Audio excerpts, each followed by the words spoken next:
Toyota now makes two front-engined, rear-wheel drive sports cars with good old-fashioned manual gearboxes. Yep, it's Toyota. The people who make loads of dishwashers with wheels and the Prius are now some of the last defenders of the classic analog sports car. We've got the new GR Supra with a manual gearbox and the GR86, a proper back-to-basics sports car. So now, let's have a little civil war and find out which is best. It's time for the real Toyota sports car to please stand up.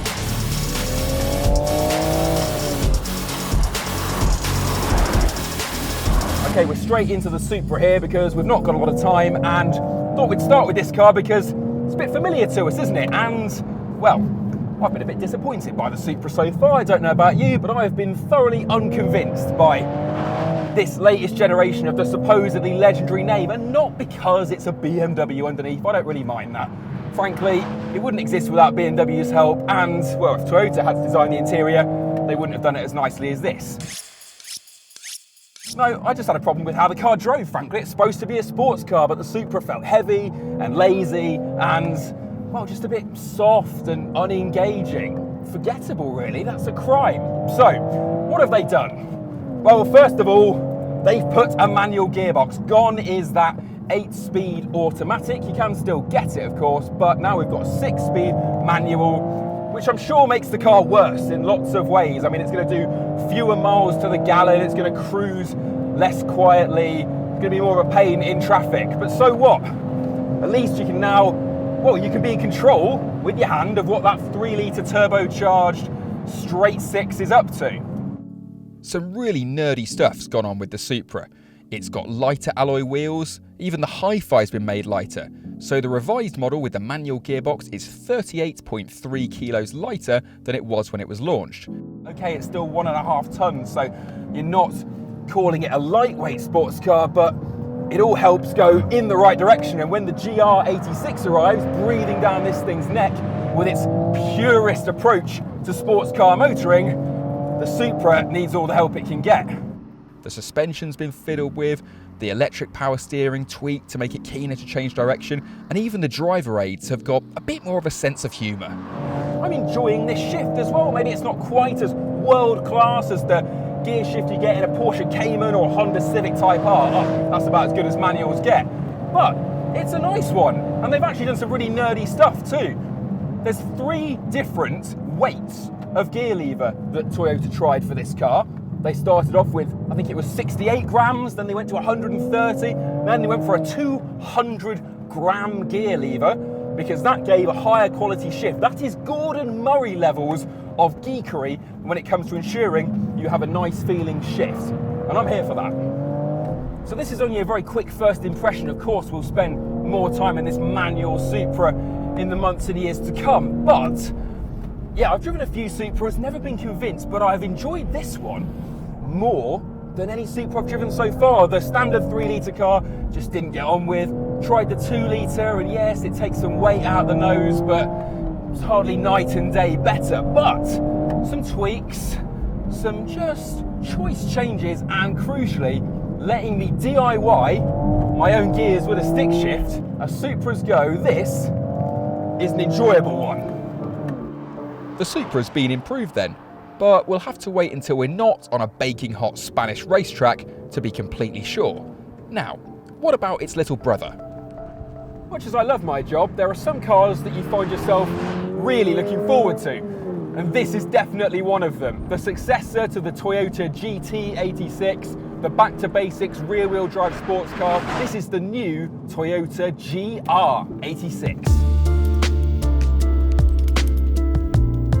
Right, welcome inside. Now, all GR86s that are coming to the UK, pretty well kitted out. There's LED lights all round, there's a reversing camera at the back, and then what have we got in here? Look, there's keyless start, cruise control, heated seats. You can plug your phone in down here, and that gives you Android Auto or Apple CarPlay in the screen, which is great because it means you don't have to use Toyota's interface.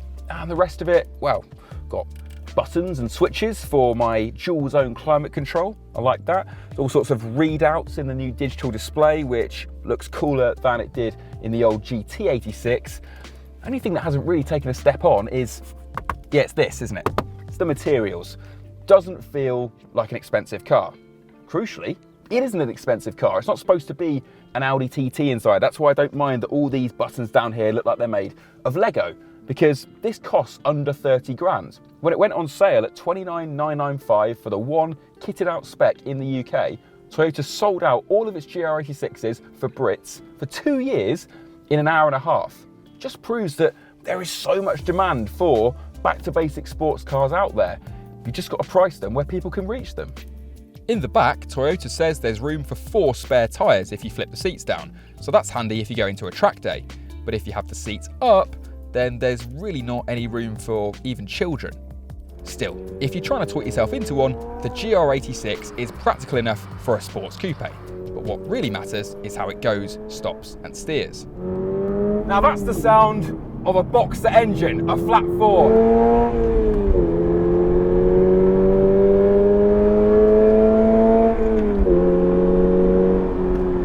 The successor, of course, to the GT86, a previous Top Gear car of the year. A car we liked for bringing rear-wheel drive kind of back to the masses, but it wasn't perfect. And one of its chief flaws, being a co-developed car with Subaru, was that its flat 4 Subaru engine, very low centre of gravity, purist, normally aspirated, all very honourable, but just didn't have much torque. Made it feel like you were thrashing the car the whole time. So for this second generation car, if you like, the GR86, well, they've kept that purist philosophy.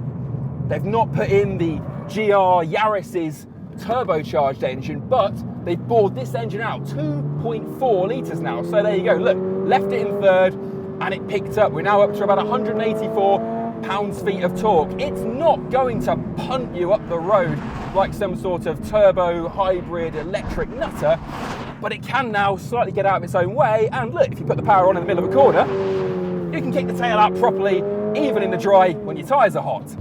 Basically, it's fun without going insane speeds. The GR86 is a second quicker from 0 to 60 than the old GT86, and it will do 140 miles an hour, but there's no car you can imagine that's less about the numbers. So this new GR86 will do 0 to 60 in 6.3 seconds. You can have an automatic, which is slightly slower, but with all that power going to the rear wheels, if you are medically able, please go for the manual. It's a cracker. Really nice. Doesn't feel as notchy as I remember the old GT86 feeling. But there is obviously some familiarity here. We're in similar kind of suspension settings. The body is obviously very similar dimensions as well, although we're ever so slightly lower, and apparently you sit a bit lower as well. But yeah, the driving experience feels like the GT did, but every little bit has been made a little bit better. If you're sick of the hypercar power wars and classic cars with values rising faster than fuel prices, this is the machine you've been waiting for. It's just a pity it's sold out so fast, and it's only going to be on sale for a couple of years in the UK. If you're thinking, also sounds a bit meatier than it did before, there's some interesting stuff going on there that you might not like. You see, in the GT86, there was a pipe coming off the engine that was just designed to sort of burp engine noise into your face. The problem is that did make the car quite unrefined on the motorway. So what they've done this time is they've piped the engine noise through the speakers. Now that means you can have more engine noise when you're hooning into the red line, but when you say cruising on the motorway, they can turn it down. Maybe that's not quite as authentic and purist as the old car was, but I don't know. Sports cars are becoming a bit of a last chance saloon at the moment. They're not going to be around forever, and especially ones with rear drive manual gearboxes and all the purist stuff that people love to get ever so choked up about. So makes a half decent noise, doesn't sound that antisocial, there's no fake pops and bangs.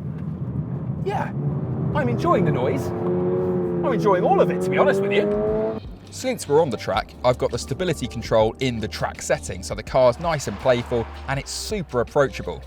What's nice as well is that I'd never driven the new GR86 before this morning. I'd also never driven this circuit, but I've jumped into it, and within a lap and a half, you get the traction control off and you just start having a laugh. I feel like You could get into this 10 minutes after you passed your driving test and you would fundamentally understand what makes sports cars a joy to drive. Or you could put a Formula One world champion in here and they would appreciate the natural sense of balance and how involved you as the driver feel chucking this little sports car around. If you want more punch, then now go and have a Supra, because it's now got a manual. It now feels a little bit better sorted, a bit more tied down. But for me, at 30 grand, this is so much fun, and there's no gimmicks. There's no drift mode. There's no sort of extra settings. Okay, I can have a G meter on my dashboard, but that's about it. Fundamentally, what's fun in here is the handling.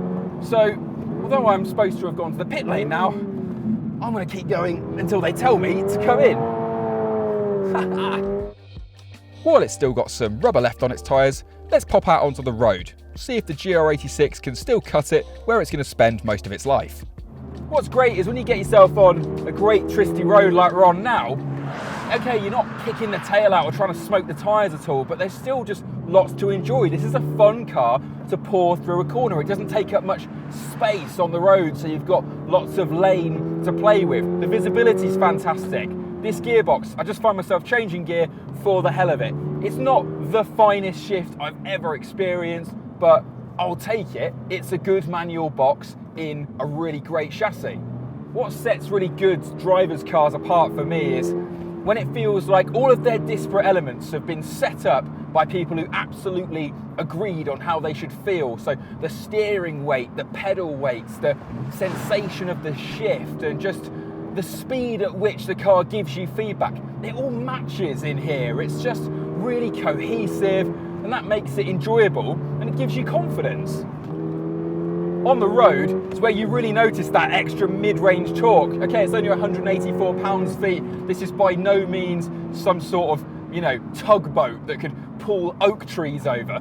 But it does the job, and you stay on the boil that much easier than in the GT86, where at about 4,000 RPM, where we are now, you used to kind of tumble headfirst into a torque hole. Here, nah, it keeps pulling. Ha-ha! So could you live with this car? I mean, it's very uncomplicated. That's something you should really focus on about the GR. There's not too many modes and different ways of setting it up. There's no comfort or race setting for the suspension. There's one setting, it's from the factory, and it does the job fine. Okay, no one who drops into that seat there as your passenger is going to be wowed by this interior, but it is at least well made, it's well put together, it's practical, there's plenty of storage. These seats, I'd like to sit a little bit lower maybe, but in terms of support, around the shoulders, around the hips, they're fantastic. Proper sports cars should have proper seats. You can check that box for the GR. And then it just comes back to the price at 300 quid a month, or just under 30 grand for the RRP. I'm glad that they didn't swathe it in leather and big fillets of aluminium and then charge me more money for it.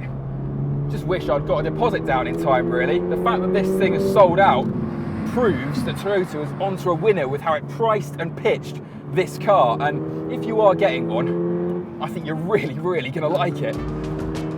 I said I was really looking forward to driving the GR86, and after the track and the road, it absolutely hasn't let me down. It's not been a terrible day driving Toyotas. There are many years when you couldn't say that. So what do we think? Well, the Supra, I love the manual gearbox, and I am heartened by the fact Toyota is determined to improve its flagship sports car. But for 20 grand less, the GR86, wow, it's not just the best sports car that Toyota makes, it's a great way for the petrol engine sports car to go out on a high.